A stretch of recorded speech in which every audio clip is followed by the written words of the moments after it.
NCP शरद चंद्र Pawar party के महाराष्ट्र के प्रदेश अध्यक्ष शशिकांत शिंदे साहब इस वक्त हमारे साथ में हैं। शिंदे साहब आज दिल्ली में प्रधानमंत्री नरेंद्र मोदी से पवार साहब और सुप्रियाताई मिली। क्या बैठक के मायने हैं, किस विषय को लेकर ये मुलाकात हुई है? नहीं, विषय का मायना कुछ नहीं है। आज जो कल पवार साहब जंतर मंतर पे गए थे, वहाँ पे जो विद्यार्थियों का आंदोलन चालू है, अभिजीत दीपके को मिले और उनको आंदोलन करने के बाद उनको सपोर्ट भी किया है। और उन्होंने बताया कि कल नरेंद्र मोदी साहब को मिलके आपके बाद बात करेंगे। और कल देश के पंतप्रधान नरेंद्र मोदी साहब को मिलने गए और उन्होंने इस आंदोलन में 22 दिन से आंदोलन चालू है, लोगों पर लाठीचार्ज हुआ है। अगर कोई ज्येष्ठ नेता जाके अगर पंतप्रधान को बोलता है तो उसमें अगर हल निकलेगा तो अच्छा है, इसके लिए वो गए थे।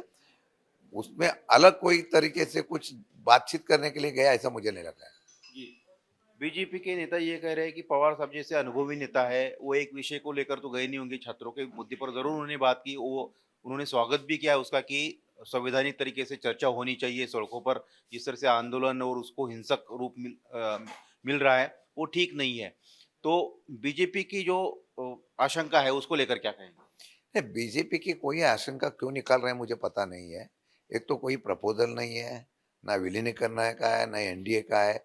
जो क्यों अभी उमर उठा रहे हैं? हर महीने में कुछ ना कुछ उमर उठाते हैं।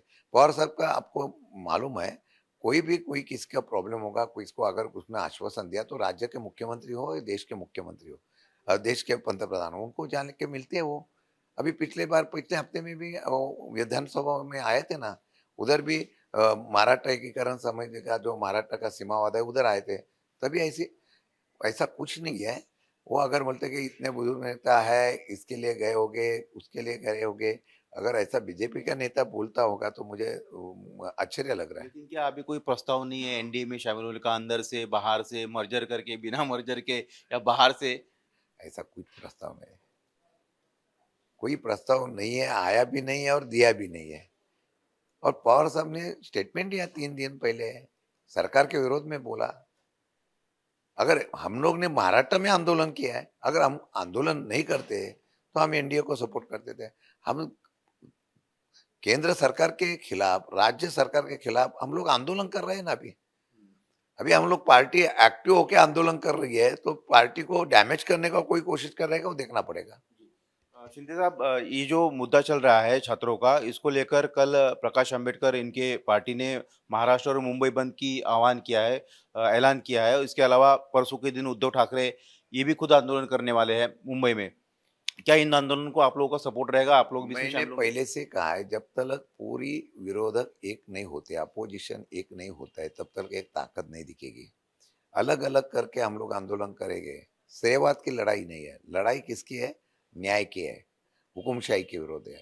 अगर उसको करना है तो एक साथ मिलकर आंदोलन करना चाहिए। मैंने पिछली बार भी सबको कहा था कि हम लोग सब लोग एक बार मिलेंगे, दो दो जन की कोर कमेटी करेंगे और पूरे महाराष्ट्र में, देश में जो कुछ घटना घटती है तो हम लोग एक साथ में डिस्कस करके क्या करना चाहिए वो रणनीति तैयार करना चाहिए। आज भी हमारी मीटिंग थी, लेकिन शिवसेना उद्धव ठाकरे साहब की पार्टी को कोई उपलब्ध नहीं हुआ, नहीं तो आज हमारी मीटिंग होने वाली थी।